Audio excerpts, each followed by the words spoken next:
Hello students, welcome to Agmic Academy. I am your teacher for this lecture. Welcome to MCQ discussion, and in this lecture we will be taking up MCQs on the topic electrochemistry. Alright, so let's start with the questions. Before starting, make sure you subscribe to the channel so that you can get notification for the upcoming videos. It will help you to revise the topic thoroughly. As you know, the chapter is very important for entrance exam, and particularly the question on calculation of EMF, questions on Nernst equations and questions on Faraday laws are asked quite oftenly in the exams. Right? So, chapter is divided into two parts. One is the electrolytic cell, other is the electrochemical cell. In the electrolytic cell, a chemical reaction is made to occur with the help of electricity, the reaction which is otherwise non-spontaneous. For example, decomposition of water is a non-spontaneous reaction. Water will never decompose on its own to give you H2 and O2. But if we pass electricity, then decomposition will result into H2 production at cathode and O2 production at anode. And under electrolytic cell, we will be taking up Faraday laws also, which will help you to find out what is the amount of H2 produced, what is the amount of O2 produced, how much of the substance is produced at cathode, how much is produced at anode, and what amount of electrolyte is left behind in the solution. Similarly, in the second part, we will be taking up electrochemical cell, which is called as galvanic cell. In this cell, electricity is produced with the help of a reaction. Obviously, it will be a spontaneous reaction, then only electricity will be produced. And what are the EMF values of various cells, and how EMF is calculated under Nernst conditions, and how to calculate delta G if EMF is known to us. Then calculation of equilibrium constant K if EMF is known to us. All these things are to be revised through these questions. So, let's start with the questions now. Question number 1 on the screen.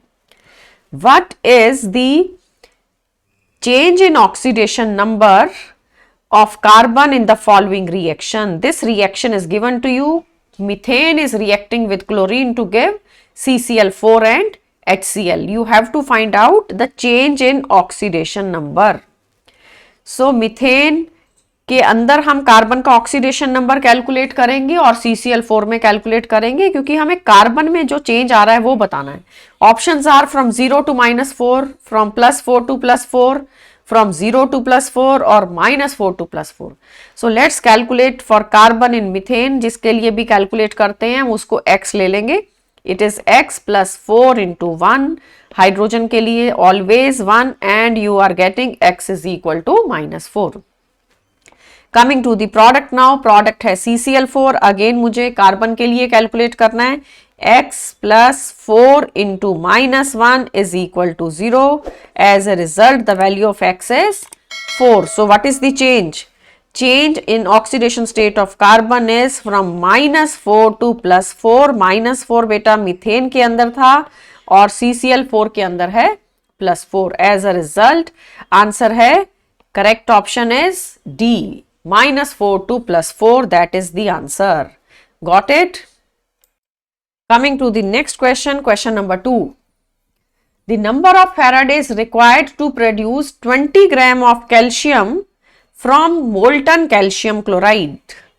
आपको कितने Faraday electricity देना पड़ेगा अगर आप molten calcium chloride का electrolysis करते हो और आपको सैंपल दिया है 20 ग्राम. सो कैल्शियम क्लोराइड का जो प्रोडक्ट कैथोड पे आएगा वो होगा कैल्शियम, क्योंकि मोल्टन दिया है. Molten means melted form.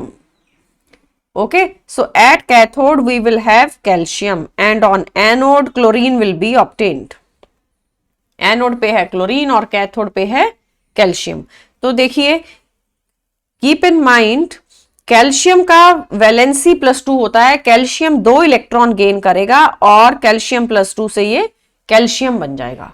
ठीक है, तो 1 मोल कैल्शियम जो है वो है बेटा 40 ग्राम्स. एटॉमिक मास कैल्शियम का 40 ग्राम.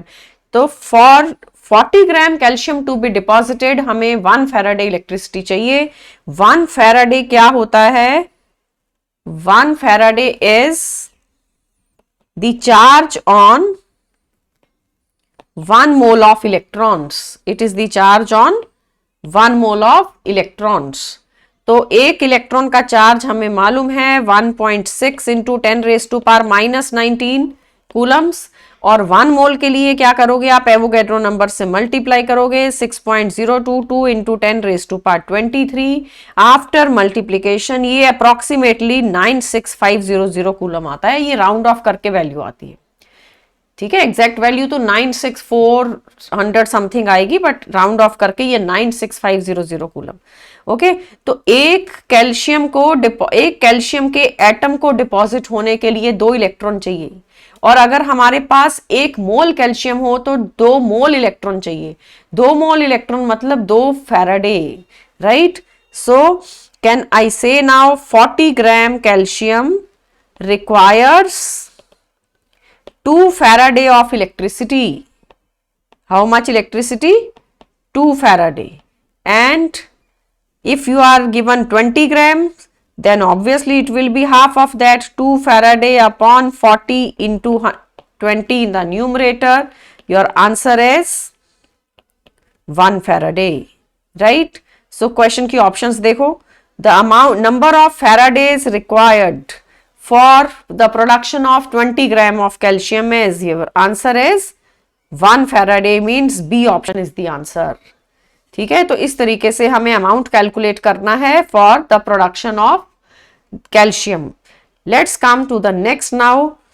Next question is question number 3. On electrolysis of dilute sulfuric acid using platinum electrode, the product obtained at anode is. So important question है, नीट का 2020 का क्वेश्चन है, अभी रिसेंटली क्वेश्चन ही आया. आपके पास electrolysis करना है डाइल्यूट सल्फ्यूरिक एसिड का, और हमें जो भी प्रोडक्ट एनोड पे आता है वो आंसर देना है. ठीक है जी. सल्फ्यूरिक एसिड का जब इलेक्ट्रोलिसिस होगा, डाइल्यूट है तो वाटर भी है बीकर में, दोनों चीजें डिसोसिएट होंगी. सल्फ्यूरिक एसिड का डिसोसिएशन जो है it will give H+ and sulphate, and water का डिसोसिएशन देगा आपको H+ and OH negative. So cation will move towards cathode and anion will move towards anode. तो कैथोड का अगर प्रोडक्ट चाहिए तब तो बेटा H2 है. Cathode is meant for reduction. Cathode पे रिडक्शन होना है और H+ इलेक्ट्रॉन गेन करेगा, और एक H+ को 1 इलेक्ट्रॉन चाहिए, बट हमें H2 के लिए 2 इलेक्ट्रॉन चाहिए ताकि 1 मोल H2 आ जाए, उसके लिए 2 मोल इलेक्ट्रॉन्स. एनोड देखिए, एनोड के ऊपर कंपैरिजन है सल्फेट का और हाइड्रोक्साइड का, बट एनोड पे वही आयन पहुंच जाता है जिसका ऑक्सीडेशन पोटेंशियल हाई होता है. The one having higher oxidation potential, the one having higher oxidation potential gets oxidized. Is it clear? तो किसका ऑक्सीडेशन पोटेंशियल ज्यादा है? आप हाइड्रोक्साइड लीजिए. सल्फेट का ऑक्सीडेशन पोटेंशियल कम होता है, हाइड्रोक्साइड का ज्यादा होता है.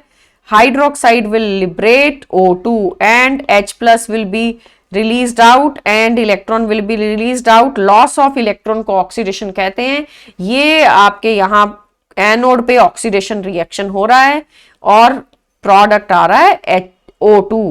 H2 तो कैथोड पे आ रही है, ये H2 ये कैथोड पे और O2 एनोड पे. एज अ रिजल्ट क्वेश्चन क्या था? क्वेश्चन था what is the product at anode. Anode का आंसर है oxygen gas. Hence C option is your answer. At anode during electrolysis of dilute sulfuric acid, it is the oxygen gas. Be very careful. A option में sulphur dioxide दिया है, sulphate oxidise नहीं होता, sulphur dioxide नहीं आएगी, O2 gas आएगी. Got it? Coming to the next now.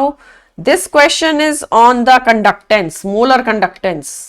Following limiting molar conductivities are given below.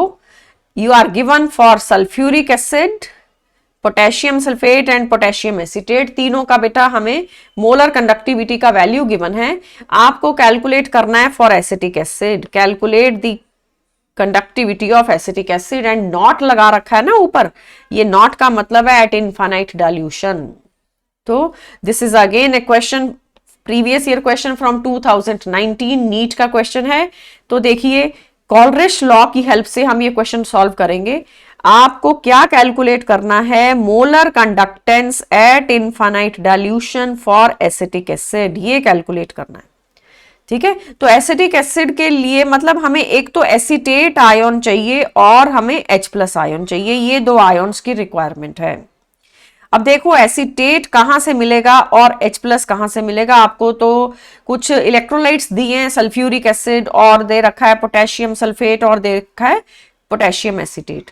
So can I say the value of molar conductance at infinite dilution for acetic acid will be equal to the value for potassium acetate. पहले लिया potassium acetate, यहां से हमें acetate मिलेगा पर potassium भी मिलेगा, potassium हमें नहीं चाहिए, वो हम माइनस करेंगे, सिर्फ एसीटेट यहां से लिया जाएगा। फिर आप लोगे सल्फ्यूरिक एसिड, क्योंकि सल्फ्यूरिक एसिड में से आपको H मिलेगा बट उसको हाफ करना पड़ेगा, क्योंकि एक एक सल्फ्यूरिक एसिड से 2 H+ आने हैं। 1 sulphuric acid will liberate 2 mole of H+, तो इसलिए हमने हाफ कर दिया। तो अब चेक कर लो, आपको एसीटेट यहां से मिल रहा है और H+ यहां से मिल रहा है, बट पोटेशियम एक्स्ट्रा आ रहा है, वो नहीं चाहिए, सल्फेट भी तो नहीं चाहिए।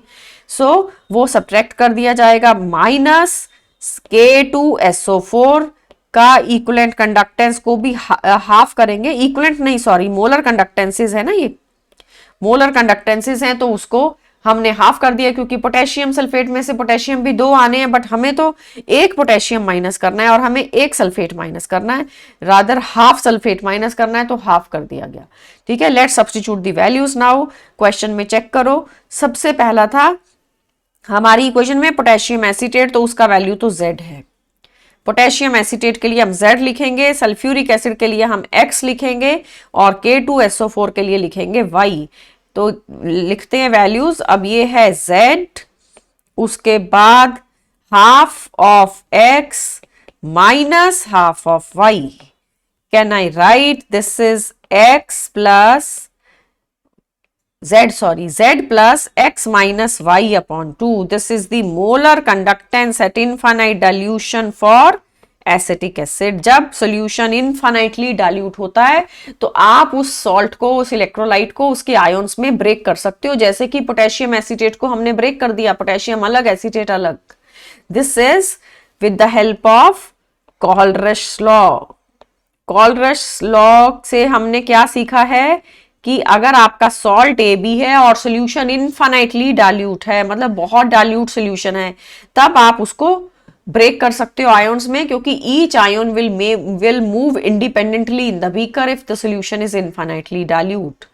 एज अ रिजल्ट आंसर बन रहा है Z plus X minus Y upon 2, which is written in D option. So the correct answer is option D. Got it?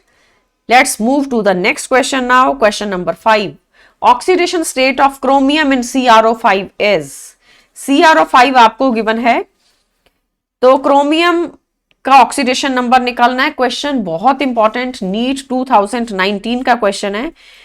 Structure पता होना चाहिए, अदरवाइज ऑक्सीडेशन स्टेट करेक्ट नहीं आएगा। आपके पास ये स्ट्रक्चर है, CrO5 has a butterfly structure, very important. CrO5 has butterfly structure, और यहां पे जो ऑक्सीडेशन नंबर है वो स्ट्रक्चर के ऊपर बेस्ड है, because there are peroxide oxygens, peroxide bonds are present in CrO5। तो ये बेटा जो परऑक्साइड ऑक्सीजन होती है वो होता है ऑक्सीजन ऑक्सीजन सिंगल बॉन्ड, उसको परऑक्साइड बॉन्ड कहते हैं। And -1 is the charge on the peroxide oxygen. Peroxide oxygen carries -1. Regular oxygen will carry -2. Generally तो हम -2 लेते हैं क्योंकि वो रेगुलर ऑक्साइड ऑक्सीजन होती है, बट परऑक्साइड की जो ऑक्सीजन है उसके ऊपर चार्ज -1 होता है, बिकॉज परऑक्साइड बॉन्ड होता है OO सिंगल बॉन्ड, और परऑक्साइड आयन क्या होता है O2 I can write here peroxide ion is O2 तो हर ऑक्सीजन एटम पे -1 चार्ज है अगर ये परऑक्साइड ऑक्सीजन है। ठीक है, तो आपके पास 5 ऑक्सीजन है CrO5 में, बट उन 5 में से 4 ऑक्सीजन तो परऑक्साइड ऑक्सीजन है। Whenever an oxygen is attached to another oxygen by a single bond, it is called as peroxide oxygen. ये वाली तो रेगुलर ऑक्सीजन है, इस पे चार्ज -2 है.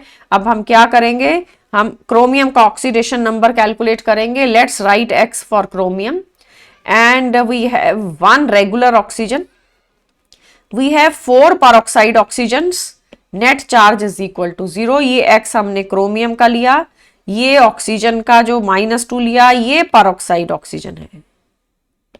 This is peroxide oxygen. As a result the value of X comes out to be 6. तो अगर आपको स्ट्रक्चर नहीं पता है तो आप कभी भी करेक्ट ऑक्सीडेशन नंबर कैलकुलेट नहीं कर पाएंगे. इन दिस वे आपके पास 5 में से 4 पेरोक्साइड ऑक्सीजन थी, उनके ऊपर -1 चार्ज लेना है और रेगुलर ऑक्साइड ऑक्सीजन पे -2 लेना है. You are having the value of X as +6. C option is the answer for your question. Got it? Coming to the next now. Next question is question number 6. The standard electrode potentials E0 values are given to us for aluminium, for silver and then potassium and chromium. E0 values आपको दे रखी हैं -1.66, 0.80, -2.93 and -0.76 volt. The correct decreasing order of reducing power of the metals is. किस sequence में ये metals reduce करेंगी वो आपको answer करना है. देखिए रिड्यूसिंग पावर का मतलब है कि मेटल को खुद को तो ऑक्सीडाइज होना है ना. Reducing agent itself gets oxidised. Reducing power is directly proportional to the oxidation potential. Reducing agent खुद ऑक्सीडाइज होगा, खुद उसने इलेक्ट्रॉन लूज करना है. तो आपके पास जो वैल्यूज हैं बेटा वो तो है standard electrode potential. Standard electrode potential तो रिडक्शन पोटेंशियल्स होते हैं, राइट? तो हमें क्या क्या वैल्यूज गिवन है हम पहले मेंशन कर लेते हैं. For aluminium the value given is -1.66 volt. उसके बाद है Ag प्लस का वैल्यू है 0.80 but it is with a positive sign. Next is for potassium. Potassium का वैल्यू है -2.93 वोल्ट. फिर आता है chromium which is -0.74, 0.74 volt is given for chromium. ये सारी की सारी वैल्यूज हैं रिडक्शन पोटेंशियल्स की. इलेक्ट्रोड पोटेंशियल का मीनिंग है रिडक्शन पोटेंशियल. अब हम इसको ऑक्सीडेशन पोटेंशियल में कन्वर्ट करेंगे. ऑक्सीडेशन पोटेंशियल ये बन जाएगा +1.66 -0.80 +2.93 एंड देन -0.74. तो इस तरीके से ये वैल्यूज हमने ऑक्सीडेशन पोटेंशियल में कन्वर्ट कर. तो highest value is of potassium. ये देखो पोटेशियम का वैल्यू है +2.93, हाईएस्ट वैल्यू है ऑक्सीडेशन पोटेंशियल का. नेक्स्ट आता है फिर aluminium which is 1.66 with a positive sign. Then you have the value for potassium. Aluminium के बाद chromium which is -0.74. Last is silver. So the order of reducing power के लिए हम टॉप पे लिखेंगे potassium which is greater than aluminium. Aluminium has the higher value as compare to chromium. Next is silver, right? तो oxidising power depend करती है, sorry oxidising power नहीं, reducing power depend करती है ऑक्सीडेशन पोटेंशियल के ऊपर. This question was for the reducing power of the ions. 4 metals हमें दी थी, उनके लिए हमने ऑक्सीडेशन पोटेंशियल्स कंपेयर किए. क्वेश्चन इज इंपॉर्टेंट, 2019 नीट का क्वेश्चन है. आंसर क्या बन रहा है out of the given options? ये आंसर है बेटा पोटेशियम हाईएस्ट, फिर एल्यूमिनियम, फिर क्रोमियम और फिर silver. B option is your correct answer. Coming to the next now, question number 7. In the electrochemical cell, zinc / zinc sulfate and then copper sulfate, ये reaction आपको given है और EMF is found to be E1. When the concentration of zinc sulfate is changed to 1 molar and copper sulfate is also changed, it is changed to 0.01 molar, the EMF will become E2. पहले EMF E1 थी, अब change होके E2 बन गई. From the followings which of the following is the relationship between E1 and E2? E1 E2 का relationship निकालना है। क्या E1 बड़ा है या E2 बड़ा है या दोनों इक्वल है या जीरो है, वो आपको कमेंट करना है। Let's write the chemical reaction first of all. देखो हमें फर्स्ट स्टेज पे जो रिएक्शन दिया है वो है जिंक ऑब्लिक जिंक सल्फेट, और जिंक सल्फेट का कॉन्सेंट्रेशन आपको गिवन है 0.01 मोलर। उसके बाद है कॉपर सल्फेट, फिर है कॉपर, ये है 1 मोलर, राइट। ये वैल्यूज हमें गिवन है। तो इस टाइम पे तो EMF है E1। नेक्स्ट कुछ चेंजेस करे गए। क्या चेंजेस हैं वो? जिंक सल्फेट को 1 मोलर कर दिया, जिंक से बना दिया zinc sulphate which is 1 molar. Then you have copper sulphate, copper sulphate को बना दिया गया है क्वेश्चन के according 0.01 molar. And now the EMF has changed और वो बन गई E2। एक बारी E1 थी, एक बारी E2 थी। तो देखते हैं कौन सा बड़ा है। देखिए आपके पास कॉन्सेंट्रेशन एनोड का तो बेटा कम कर दिया गया है या ज्यादा कर दिया है वो देखना है। This is anode. Zinc sulphate anode पे होता है, कॉपर सल्फेट कैथोड पे होता है। ये एनोडिक कॉन्सेंट्रेशन कम कर दी गई है कि ज्यादा कर दी है वो चेक करो। 0.01 से बना दिया 1 मोलर। और कैथोड का कॉन्सेंट्रेशन वो कम किया या ज्यादा किया, वो 1 मोलर से बना दिया 0.01। तो जब जब कैथोड का कॉन्सेंट्रेशन हाई होता है तो EMF हाई होती है, ठीक है। EMF is high if cathodic concentration is high. Cathodic compartment में जो कॉन्सेंट्रेशन है अगर वो ज्यादा होगी तो EMF ज्यादा होगी, क्योंकि आप हर बारी कैलकुलेशन करोगे नस्ट इक्वेशन से। E cell is E0 minus 0.059 upon N log of product upon reactant. Product का कॉन्सेंट्रेशन न्यूमरेटर में आता है, रिएक्शन हमारा ये बनेगा zinc plus copper sulphate is giving zinc sulphate plus copper. तो न्यूमरेटर में जिंक सल्फेट ने आना है। तो E cell is E0 minus 0.059 upon 2 log of zinc sulphate in the numerator concentration and copper sulphate concentration in the denominator, ठीक है। तो जब आपके पास ये न्यूमरेटर की वैल्यू में जिंक सल्फेट का हाई वैल्यू होगा तो लॉग वाली पूरी टर्म हायर हो जाएगी। When this value is higher then E cell will become lower. ये लॉग का टर्म अगर हाई होता है तो E सेल फिर लोअर हो जाएगा। E सेल लोअर होने से आपके पास E2 को चेक करना है, E1 बिगर है या E2 बिगर है। आंसर बन रहा है B option, because E1 will be bigger. देखिए कैथोड को हाई कर दिया है। E1 और E2 में फर्क क्या है? कैथोड का बेटा लो कर दिया और एनोड को हाई कर दिया, 0.01 से 1 बना दिया ना। एज अ रिजल्ट ये याद रखना है EMF is more if cathodic concentration is more. Cathodic concentration किस में ज्यादा है? E1 के अंदर ज्यादा है या E2 के अंदर ज्यादा है? कैथोडिक कॉन्सेंट्रेशन देखो E1 में ज्यादा है, और E2 में तो एनोड की कॉन्सेंट्रेशन हाई है। एनोड अगर हाई होगा तो E cell will be less. तो एज अ रिजल्ट आपका आंसर बनता है E1 is greater than E2 because cathodic concentration is higher in E1। Values को फिर से चेक कर लो। E1 में 1 मोलर है कैथोड का, जबकि E2 में तो कैथोड का कम कर दिया, 100 टाइम्स कम करा, 0.01 मोलर पे ले आए। So E1 is bigger. As a result आपका आंसर बनता है option B, E1 is bigger than E2. Got it? Coming to the next now, question number 8. Colrush law states that, this is a statement based question, All India PMT 2008 का question है.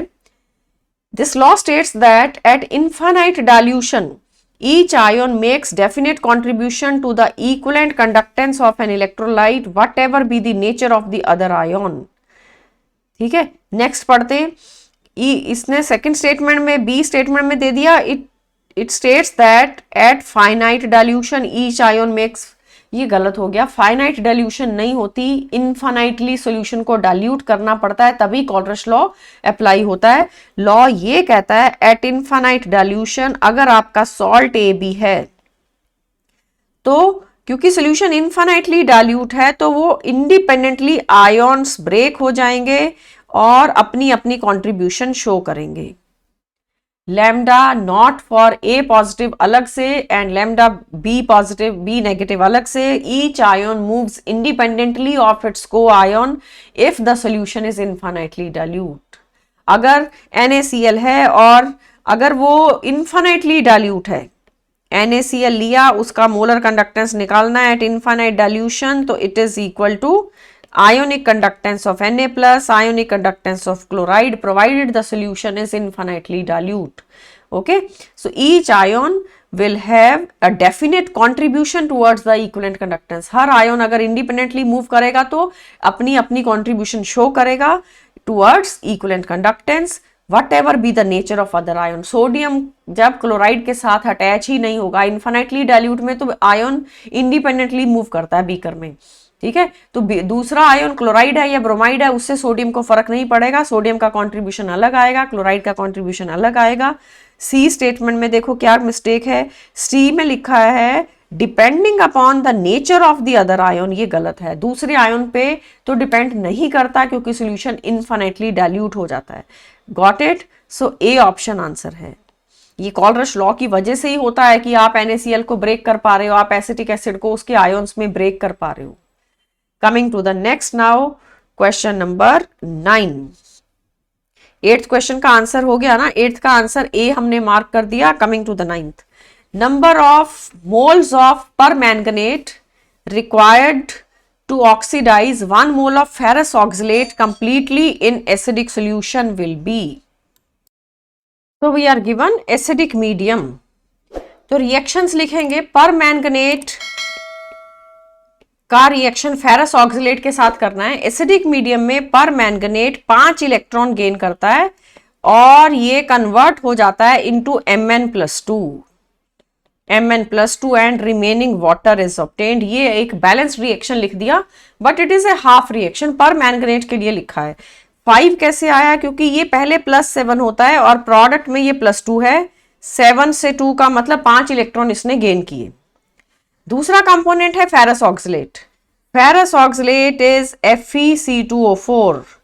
Ferrous oxalate convert होके ferric बनेगा और ferrous का ferric और oxalate से carbon dioxide and 2 mole carbon dioxide. तो देखिए कितने इलेक्ट्रॉन का लॉस हुआ वो चेक करना है। अगर हम फेरस का 1 इलेक्ट्रॉन का लॉस दिखाएं तो फेरिक बन जाएगा। इसी तरह ऑक्सलेट को दिखाएंगे अगर, तो ऑक्सलेट में बेटा कार्बन का ऑक्सीडेशन नंबर होता है +3 और कार्बन डाइऑक्साइड में ऑक्सीडेशन नंबर है +4। 2 इलेक्ट्रॉन का लॉस हुआ। एक कार्बन ने 1 इलेक्ट्रॉन लूज किया, वो +3 से +4 बना, बट 2 कार्बन है ना ऑक्सलेट में, दूसरा कार्बन भी +3 से +4 बनेगा by the loss of 1 electron. Net ferrous oxalate में 3 इलेक्ट्रॉन का लॉस हो रहा है। तो हमारा रिएक्शन बनता है FeC2O4 ferrous oxalate, it will change to Fe+3, then 2 mole carbon dioxide and 3 electrons. तो अब हमें दोनों रिएक्शंस को बैलेंस करना है। बैलेंस करने के लिए ये बात का ध्यान रखिए कि इलेक्ट्रॉन शुड गेट कैंसल्ड। तो एक इक्वेशन में 5 इलेक्ट्रॉन आ रहे हैं, एक में 3 इलेक्ट्रॉन आ रहे हैं। इसका नाम रख लेते हैं हम इक्वेशन नंबर 1 और ये है आपकी सेकेंड इक्वेशन। तो multiply first equation by 5 and second equation by 3। एक को हम 5 से एक को 3 से मल्टीप्लाई कर लेंगे तो इलेक्ट्रॉन्स कैंसिल हो जाएंगे। ये बनेगा 5 ऑफ परमैंगनेट। फर्स्ट को 5 से नहीं, फर्स्ट को 3 से मल्टीप्लाई करना था क्योंकि फर्स्ट में तो 5 इलेक्ट्रॉन ऑलरेडी हैं। फर्स्ट को आप मल्टीप्लाई करिए विद 3 और सेकेंड को 5 से। एज अ रिजल्ट यहां पे आएगा 3 moles of permanganate. 3 permanganate and 5 of ferrous oxalate will be obtained। फिर प्रोडक्ट में क्या बनेगा? 3 मोल Mn+2 and we have 5 mole of ferric and 10 mole carbon dioxide. Remaining तो वाटर रहेगा। वाटर को अभी मत लिखो, वाटर की जरूरत ही नहीं है क्योंकि हमें क्वेश्चन ने पूछा है कि आप मोल्स बताइए। परमैंगनेट और फेरस ऑक्सलेट के मोल्स को कंपेयर करना है, ठीक है, तो जो भी कैलकुलेट करना है वो राइट हैंड साइड पे लिखेंगे। हमें किसके मोल्स निकालने हैं? पर मैंगनेट के। अगर कंप्लीट रिएक्शन लिखना है तो फिर क्योंकि हम इसको 3 से मल्टीप्लाई कर रहे थे, 8 3 24 आ जाएगा। और वाटर के कितने मोल्स हैं? 4 ना, 4 मोल वाटर है तो ये आ जाएगा इधर 12 मोल वाटर। Got it? ये कंप्लीट कर ही दिया। बट वाटर और H प्लस ना लिखो तो भी क्वेश्चन तो हो सकता है सॉल्व। आपको कैलकुलेट करना है पर मैंगनेट के मोल्स और 1 मोल फेरस ऑक्सलेट आपको दिया है, तो जो कैलकुलेट करना है वो राइट पे ले जाइए। पर manganate on the right hand side, ferrous oxalate on the left hand side. Ferrous oxalate के बैलेंस्ड इक्वेशन में 5 मोल आए थे, पर मैंगनेट के 3 आए थे। सो कैन आई से 5 mole of FeC2O4 reacts with 3 mole of permanganate. अब 1 mole of ferrous oxalate will require how much? Is it 3/5? 3/5 का मतलब 0.6 मोल। 0.6 मोल आपके क्वेश्चन का आंसर बी ऑप्शन, 0.6 मोल हमें चाहिए अगर 1 मोल फेरस ऑक्सलेट को ऑक्सीडाइज करना है, रिएक्ट करवाना है।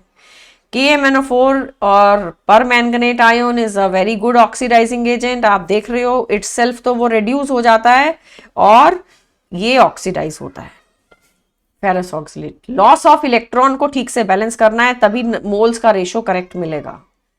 Let's come to the next. This was an important question. Coming to the next now, question number 10. On the basis of the following E0 values, the strongest oxidizing agent is. Strongest oxidizing agent निकालना है। Keep in mind, question पढ़ने से पहले हमें पता होना चाहिए oxidizing agent itself gets reduced। खुद तो ये reduce करना है, reduce हो जाता है। तो हमारे पास जो रिएक्शंस दिए हैं उसमें तो लॉस ऑफ इलेक्ट्रॉन हो रहा है, उसमें तो ऑक्सीडेशन हो रही है। इसको रिवर्स कर दो ताकि गेन ऑफ इलेक्ट्रॉन दिखना शुरू हो जाए आपको।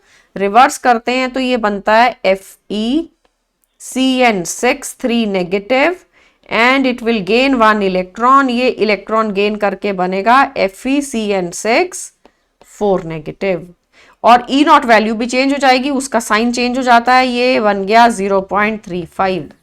जो भी प्रोडक्ट था वो मैंने रिएक्टेंट साइड पे लिख दिया और रिएक्टेंट को प्रोडक्ट की साइड पे लिख दिया। Coming to the next reaction, ferric ion will gain 1 electron and it will become ferrous.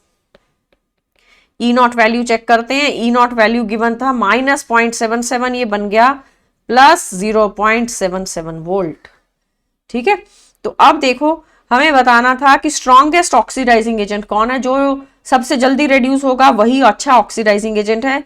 Values को कंपेयर करिए, 0.35 है और 0.77 है। कैन आई से this is the bigger value. ये वाला जो कंपोनेंट है फेरिक, ये अच्छे से रिड्यूस होगा, पहले रिड्यूस होगा तो वो बेस्ट ऑक्सीडाइजिंग एजेंट हो गया। इनके कंपैरिजन में आंसर आ रहा है Fe+3। As a result Fe+3 means ये D option. All India PMT 2008 का क्वेश्चन है कि कौन सा एक अच्छा ऑक्सीडाइजिंग एजेंट है out of the given options. हमारे पास आंसर बन रहा है Fe+3, क्योंकि ऑक्सीडाइजिंग एजेंट के लिए हम रिडक्शन पोटेंशियल देखेंगे, उसको रिड्यूस होना है। Coming to the next question number 11. An increase in equivalent conductance of a strong electrolyte with dilution is mainly due to. equivalent conductance में increase क्यों आता है? due to बताना है, reason बताना है। options are increase in number of ions, increase in ionic mobility, 100% ionization of electrolyte at normal dilution or increase in both। तो देखिए स्ट्रॉन्ग इलेक्ट्रोलाइट होगा या वीक इलेक्ट्रोलाइट हो, कोई भी हो, जब जब डाल्यूशन किया जाता है, सॉल्यूशन को हम डाल्यूट करते हैं, तब तब कंडक्टेंस बढ़ती है। इक्विवेलेंट कंडक्टेंस भी बढ़ेगी, मोलर कंडक्टेंस भी बढ़ेगी। बट क्यों? स्ट्रॉन्ग के केस में रीजन कुछ और है और वीक के केस में रीजन कुछ और है। इन strong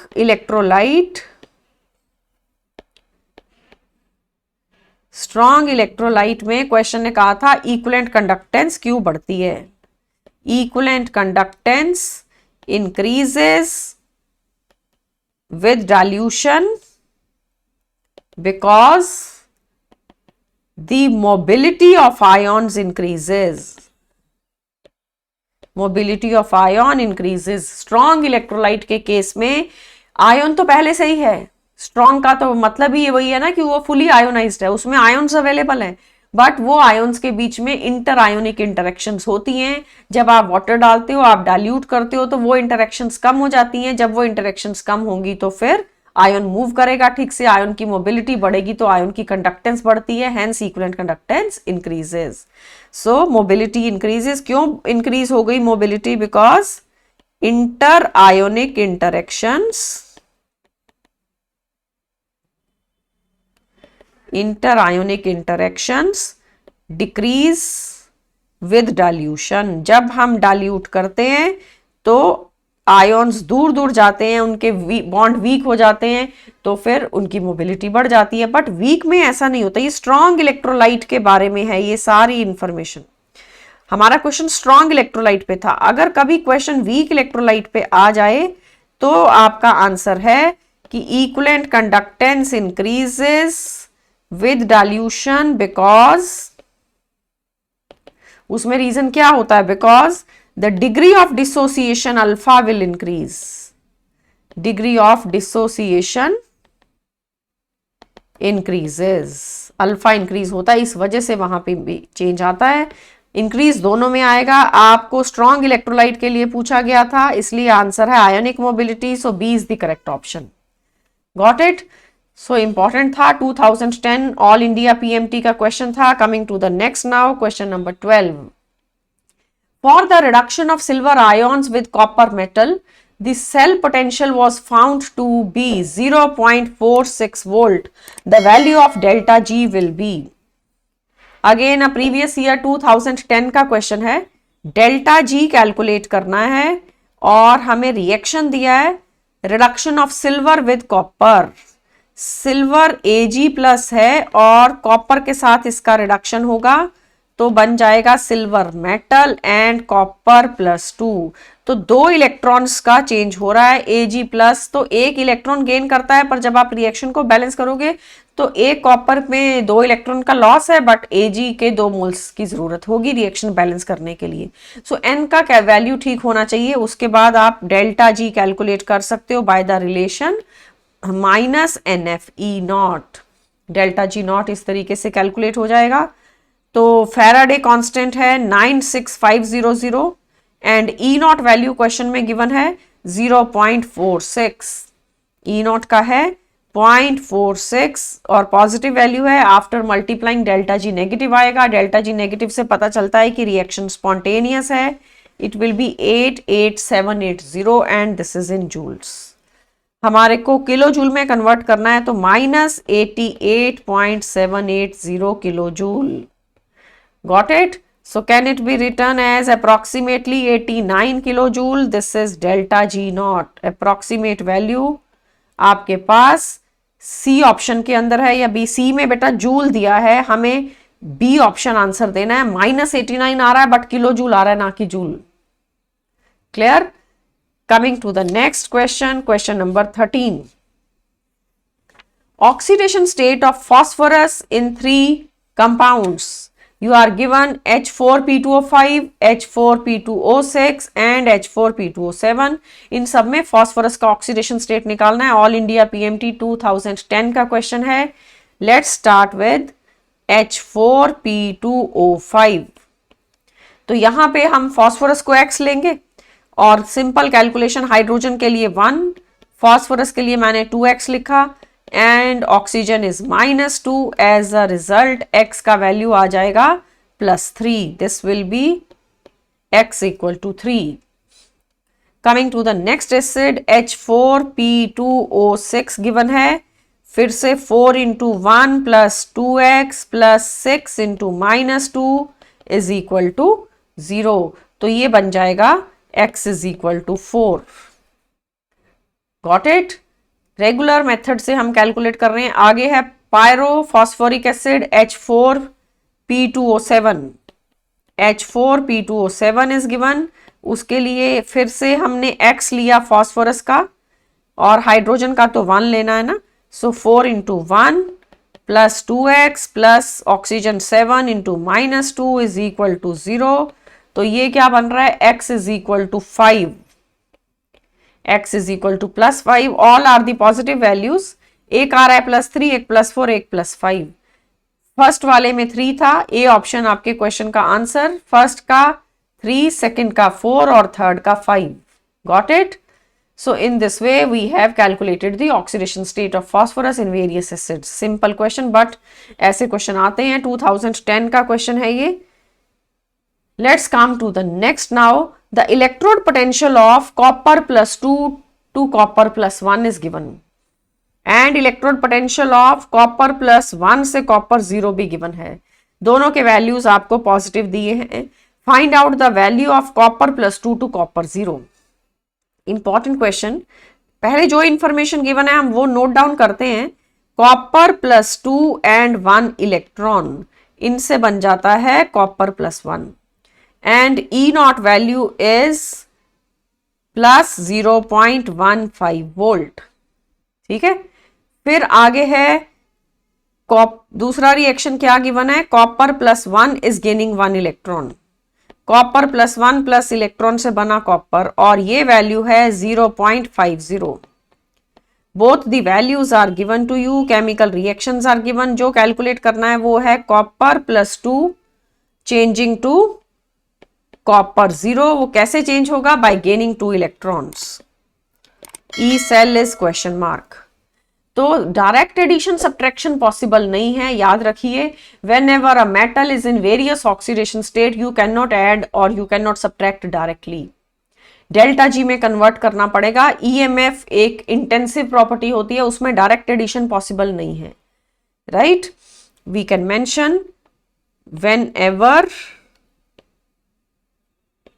the metal is in different oxidation states,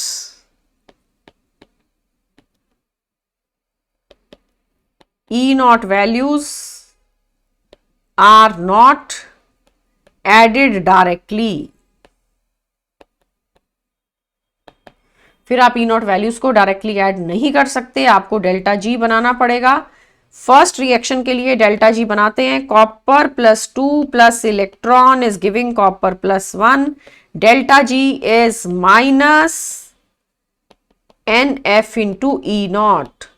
तो अब हम N को तो 1 ले लेंगे, माइनस लगेगा पहले, minus into 1 into F into E naught का वैल्यू था 0.15, राइट। सेकेंड रिएक्शन लिखेंगे, सेकेंड है copper +1 is changing to copper 0। यहां पे भी एक इलेक्ट्रॉन का ही गेन हो रहा है, डेल्टा जी 1 डेल्टा जी 2 दोनों बना दिए हमने। ये है -1 इंटू F इंटू 0.50।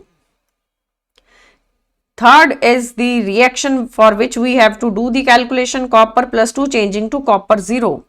ये है डेल्टा जी 3, ये आपका क्वेश्चन मार्क है। These are the 3 reactions.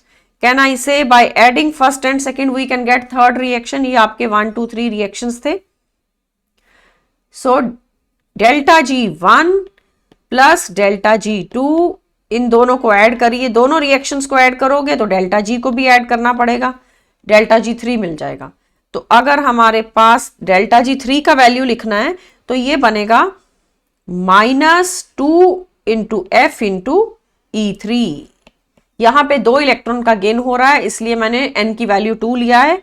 तो ऐड करने से ये बन गया -0.15F -0.50F equal to -2F into E3 naught. Calculate E3, minus common लेके -F कैंसिल कर देने से E3 का वैल्यू आ जाएगा 0.325 वोल्ट। 0.325। F और F कैंसिल हो रहा है दोनों तरफ, माइनस को भी हम कैंसिल कर देंगे, पॉजिटिव आंसर आएगा 0.325। Means correct answer is C option. तो ये रिएक्शन के लिए आपको ई नॉट पता नहीं था, आपने जो रिएक्शंस का ई नॉट मालूम है उनको ऐड किया और थर्ड वाले का ई नॉट कैलकुलेट किया। Clear? Coming to the next now, question number 15। Standard electrode potential for tin +2 to tin 0. Tin +2 and tin plus 4 is given and chromium plus 3 to chromium 0 दोनों का value आपको दिया है. These two couples in their standard state are connected to make a cell. The cell potential will be, cell potential calculate करना है.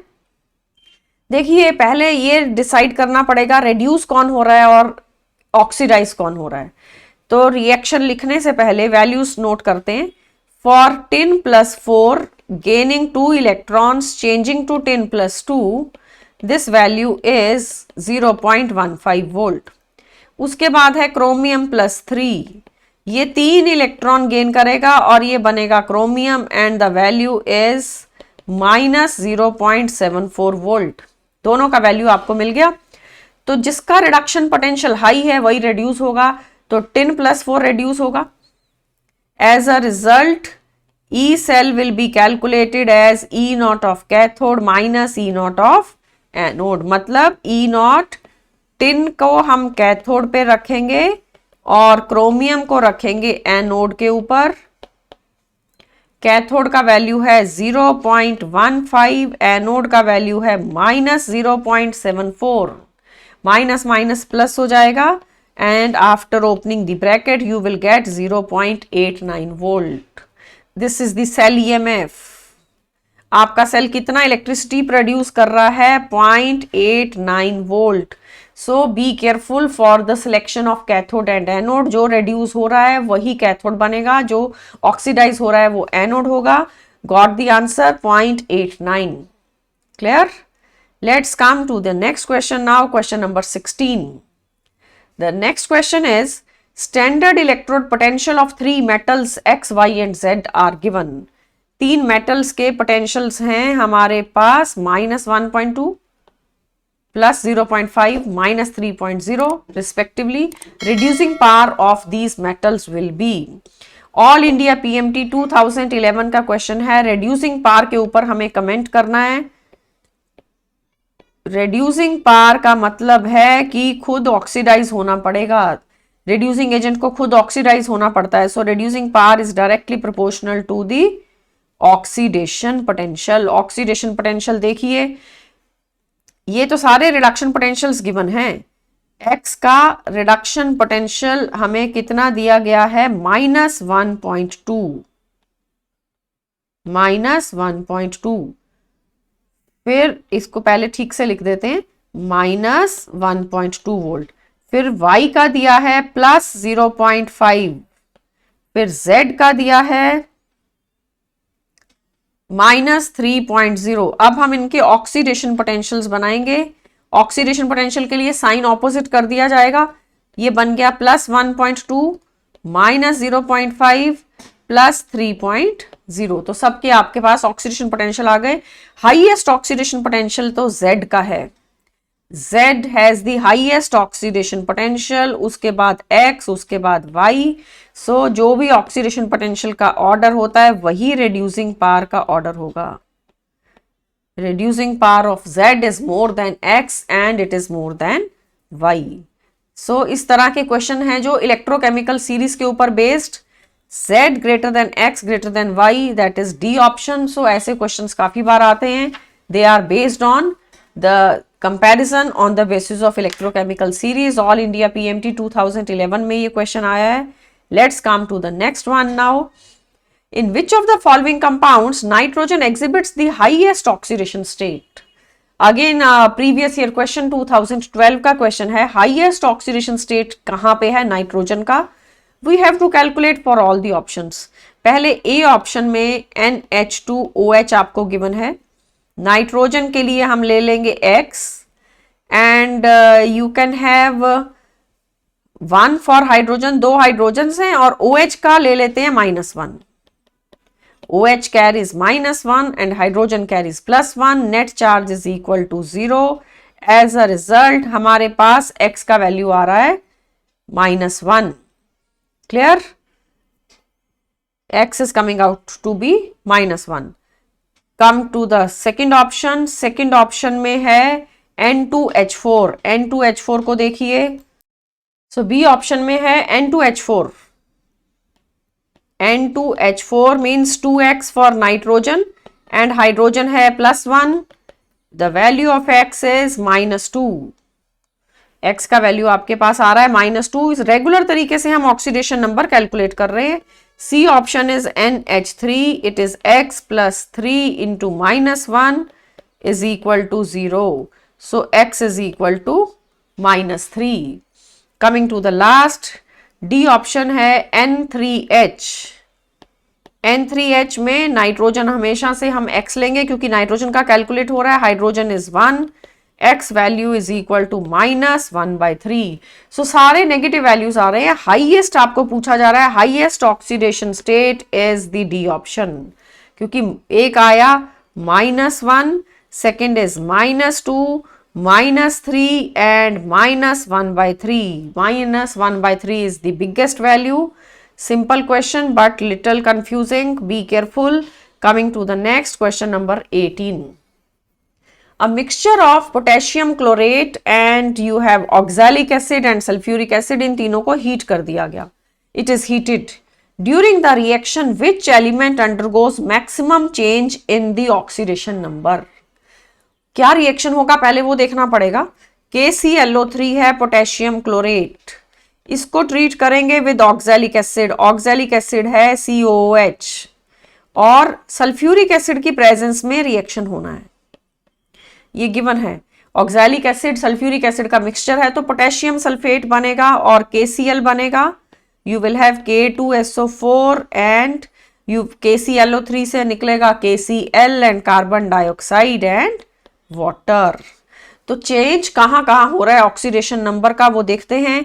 इन KClO3 chlorine के लिए calculate करेंगे तो +5 आएगा और KCl में -1 आएगा। You can check for KClO3। KClO3 में 1 for alkali metal, potassium alkali metal का हमेशा 1 लेते हैं, और X for chlorine and -2 for oxygen. X का वैल्यू आ गया +5 और 6 का चेंज हुआ, +5 से -1 मतलब 6 यूनिट का चेंज। कार्बन डाइऑक्साइड में कार्बन है +4 बट ऑक्सैलिक एसिड में कार्बन +3 है। ऑक्सैलिक एसिड को हम ऐसा भी लिख सकते हैं, ऑक्सैलिक एसिड इज H2C2O4। तो अब हम X लेते हैं कार्बन के लिए और कैलकुलेट कर देंगे। It will B 4 × -2 is equal to 0 and hence X will be equal to 3.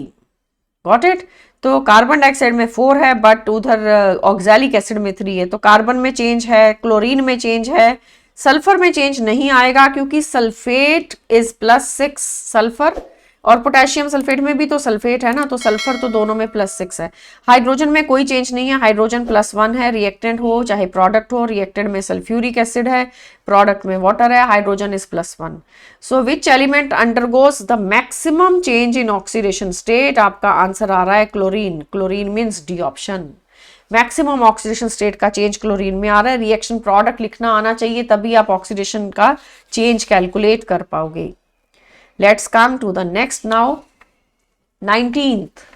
When chlorine gas reacts with hot and concentrated NaOH solution, the oxidation state of chlorine changes from 0 to +1 or 0 to -3, -5 like that. Options are given. Reaction देखिए बहुत important है, inorganic में भी ये reaction आता है और यहाँ ये रिएक्शन ऑक्सीडेशन नंबर की वजह से आ रहा है। हमें हॉट NaOH दिया है, hot and concentrated is given to us. तो जब क्लोरीन NaOH के साथ रिएक्ट करती है, प्रोडक्ट आता है NaCl and NaClO3, sodium chlorate and water. Sodium chloride plus sodium chlorate and water, ये चीजें आपको मिलेंगी। अब क्लोरीन का ऑक्सीडेशन नंबर रिएक्टेंट में तो 0 था, प्रोडक्ट में एक बारी NaCl बना और एक बारी बन रहा है NaClO3। NaClO3 में आप X लेके कैलकुलेट करो, it will come out to be 5। तो क्लोरीन का ऑक्सीडेशन नंबर में चेंज क्या हो रहा है? एक बारी वो बन रहा है 0 से -1 और एक बारी वो बन रहा है 0 से +5, right?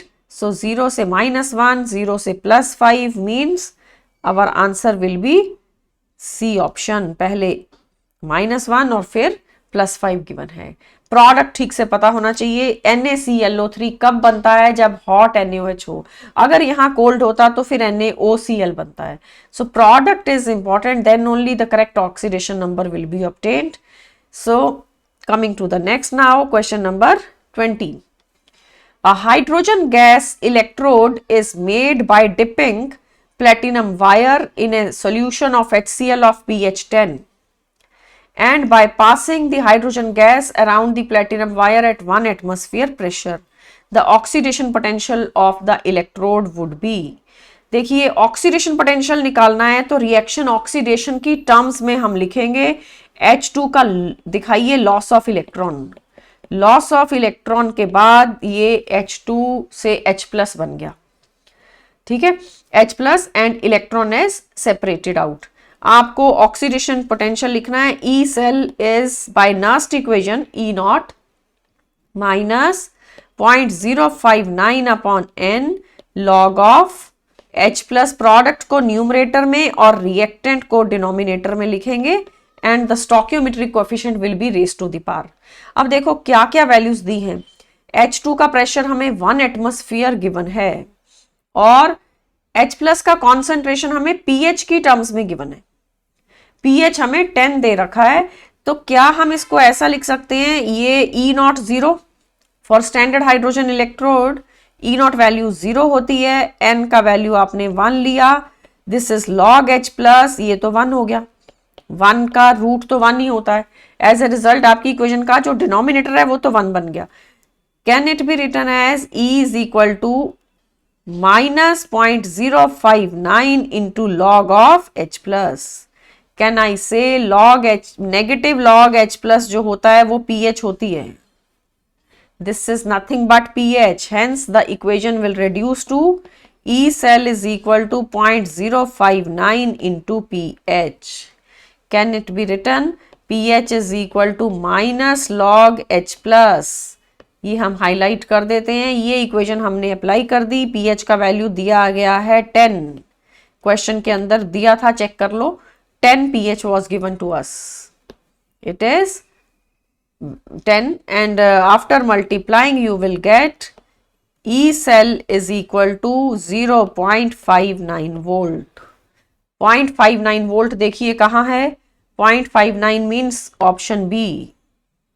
B is the correct option. Got it? So important question था हाइड्रोजन इलेक्ट्रोड के ऊपर। आपको pH गिवन था, E सेल निकालना था। कभी कभी E सेल दिया जाता है, pH निकालना होता है। In this way we have to proceed.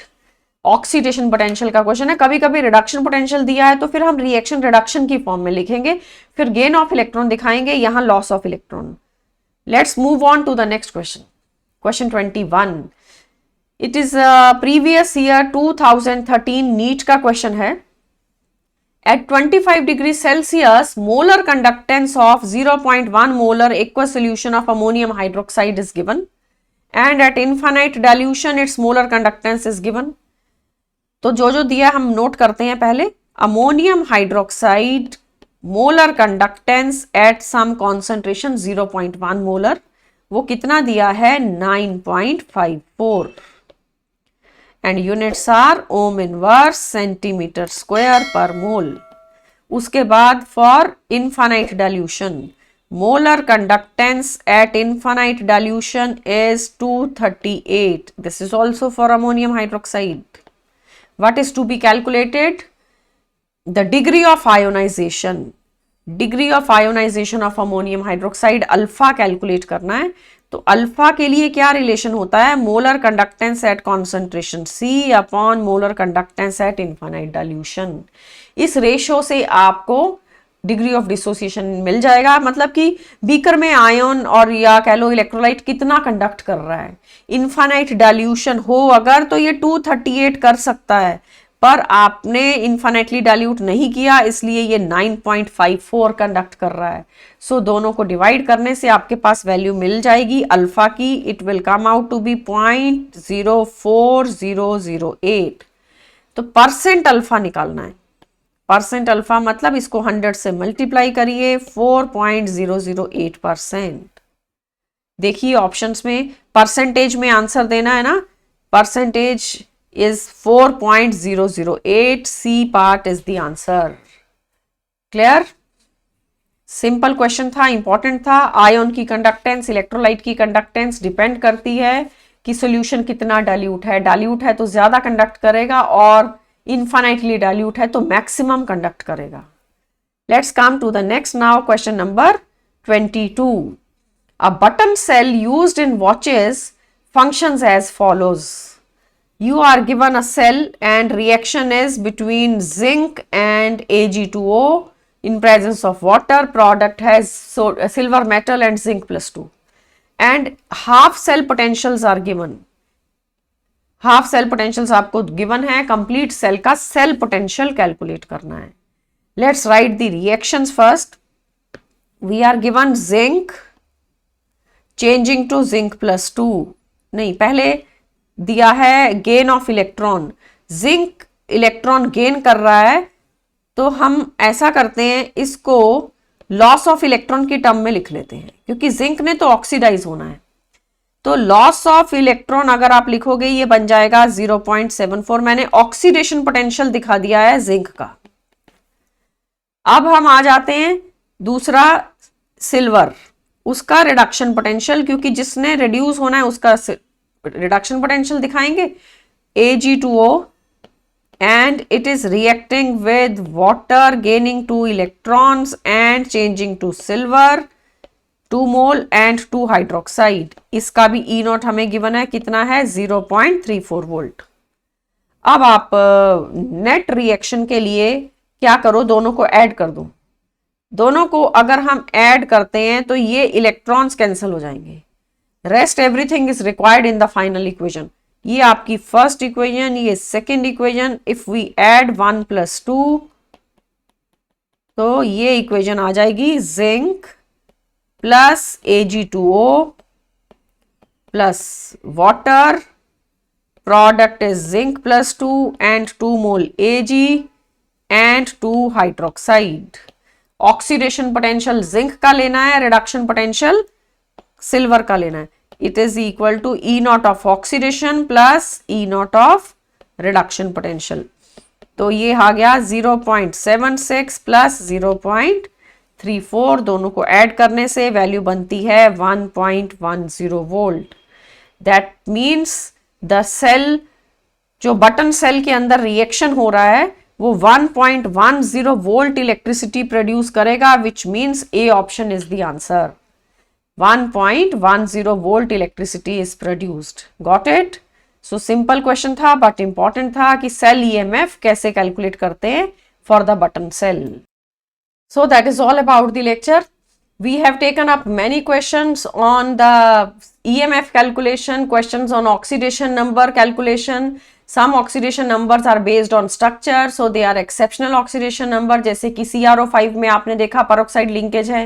Apart from that, molar conductance, equivalent conductance are related with Coleridge law. How strong electrolyte and weak electrolyte are behaving when the solution is made dilute. All that we have taken up, and rest in the next video we will be coming up to more questions on Nernst equation, calculation of EMF, calculation of equilibrium constant, calculation of delta G, and even oxidation number calculation is to be done with the help of more questions. That all we will be taking up in the next video, so keep revising till we meet in the next video. Thank you and bye bye. Hope you are enjoying the benefits of our lectures.